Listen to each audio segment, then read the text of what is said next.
টানা বৃষ্টি আর উজান থেকে নেমে আসা পাহাড়ি ঢলে দ্রুত বাড়ছে কাপ্তাই লেকের পানির উচ্চতা। পরিস্থিতি নিয়ন্ত্রণে অবশেষে খুলে দেওয়া হয়েছে কাপ্তাই বাঁধের 16টি জলকপাট। এতে ভাটির এলাকার বাসিন্দাদের সতর্ক থাকার আহ্বান জানিয়েছে কর্তৃপক্ষ।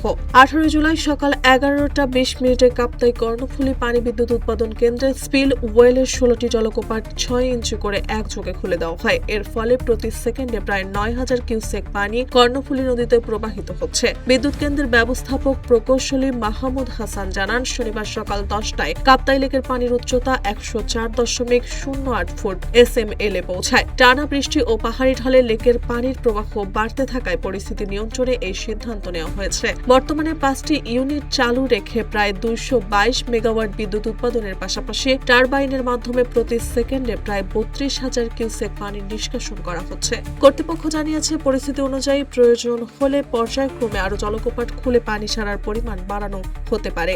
একই দিনে কর্ণফুলী নদীর তীরবর্তী নিম্নাঞ্চলের বাসিন্দাদের সতর্ক থাকতে বলা হয়েছে। শনিবার জলকপাট দিয়ে পানি ছাড়ার পরিস্থিতি পরিদর্শন করেন রাঙ্গামাটি জেলা প্রশাসক নাজমা আশরাফি। পরিস্থিতি সার্বক্ষণিক পর্যবেক্ষণে রাখা হয়েছে।